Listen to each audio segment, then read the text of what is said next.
Most people believe that once they've signed a will, their estate planning is essentially finished. Box checked. Done. And I understand exactly why that belief feels reasonable. A will is the document everyone talks about. But here's what estate planning attorneys who deal with the aftermath of incomplete planning will tell you over and over again. A will alone leaves enormous gaps, and 5 very specific, completely avoidable mistakes are quietly costing families thousands of dollars, months of unnecessary court delays, and family conflict that never needed to happen. My name is Finn, and this is Finn Retires, the channel that exists to make sure the plans you think you've already taken care of are actually as complete as you believe them to be. If this is your first time here, please hit that subscribe button right now before we go any further. These are 5 mistakes that happen even when someone did create a will, even when someone genuinely tried to do the right thing, but missed something that ends up mattering enormously to the people left behind. So subscribe, and let's make sure your plan doesn't have one of these 5 gaps hiding inside it. Let's start with the mistake I want to spend real time on, because it's the most misunderstood gap in the entire estate planning conversation. This is skipping a durable power of attorney and a healthcare directive entirely. According to a 2021 AARP poll, 54% of adults 50 and older do not have a medical power of attorney or an advance healthcare directive. More than half. A will is a document that controls what happens to your property after you die. It does absolutely nothing, legally nothing at all, while you're still alive. If you become incapacitated but are still living, your will provides 0 protection and 0 authority to anyone in your family. Your spouse cannot automatically access your accounts to pay your bills. Your adult children cannot automatically make medical decisions on your behalf, even if everyone in the family agrees completely on what you would have wanted. Without a durable power of attorney and a healthcare directive, your family has exactly one path forward if you become incapacitated. They must petition a court for guardianship or conservatorship, a legal process that takes time, costs real money, and places a judge in control of decisions about your body and finances. The second mistake affects retirees who did something that sounds proactive on the surface, but frequently gets left dangerously incomplete. This is creating a revocable living trust and never actually funding it. The terminology trips people up constantly. Setting up a trust means signing a legal document. Funding a trust means something separate, actually retitling your house, bank accounts, and investments into the name of that trust. A trust that was never funded provides essentially none of the benefits it was created to provide.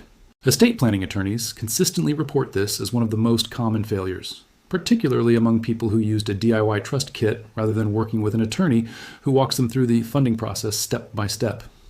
If your house is still titled in your individual name and your trust document never actually received that property, your house still goes through probate when you die, completely defeating the entire reason most people set up a trust in the first place. The third mistake targets anyone using a do-it-yourself estate planning kit. DIY kits aren't inherently worthless, but every state has specific, often unforgiving, procedural requirements for how a will or trust must actually be signed to be legally valid. These requirements involve the number of witnesses present, whether those witnesses can be related to you, whether documents need notarization versus simple witnessing, and precise language certain clauses need. A document missing even one of these steps can be ruled entirely invalid during probate. When a will is ruled invalid, the court doesn't do its best to follow it anyway. It treats the situation exactly as if no will existed at all, sending the estate directly into the intestate succession process we covered in a previous video. The fourth mistake happens gradually, quietly, over years, which is exactly what makes it dangerous. This is forgetting to update beneficiary designations and estate documents after a major life event. Estate planning attorneys have documented real cases where an ex-spouse received a completely tax-free life insurance payout clearly intended for a current spouse, simply because nobody remembered to update one specific beneficiary form after a divorce and remarriage. The life insurance policy, the retirement account, the payable on death bank designation, everyone operates on its own separate form, completely independent of your will, and none update themselves automatically just because your life circumstances changed. The fifth mistake involves a decision most people make quickly, almost automatically. This is naming an executor or trustee based on emotion rather than genuine capability. Most commonly, automatically naming the oldest child simply because they're the oldest. Being an executor is not an honorary title.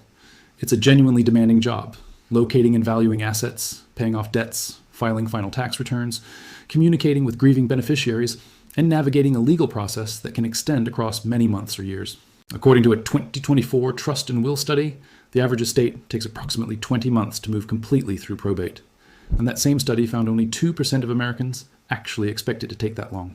There is an enormous gap between what people assume will happen and what actually happens.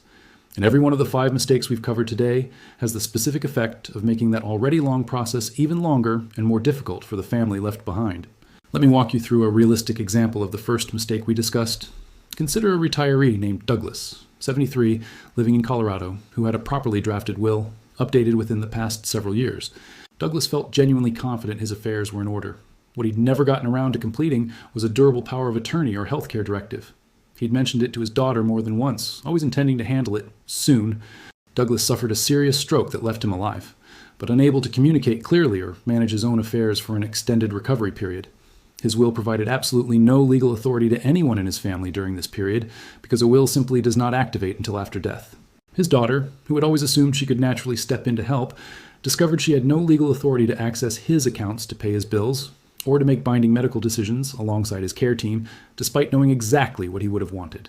The family was forced to petition the court for emergency guardianship, a process that took several weeks, involved real legal expense, and left Douglas's bills unpaid and his family in legal limbo during an already terrifying medical crisis. Douglas eventually recovered enough to resume managing his own affairs, and the family immediately completed the documents they should have created years earlier. But the gap during those critical weeks caused real, avoidable hardship. Here is what I want you to do. First, if you don't have a durable power of attorney and healthcare directive, make this your immediate priority. Second, if you have a trust, confirm your assets were actually retitled into it. Third, if you used a DIY kit, have an attorney review the execution. Fourth, review every beneficiary designation at least once a year and after any major life event. Fifth, think honestly about who you've named as executor, based on capability, not birth order. None of the people affected by these gaps were careless about their families. The problem was a lack of complete information about what a full estate plan actually requires. If this video helped you identify a gap in your own planning, share it with someone who has a will but hasn't confirmed the rest. Drop a comment below.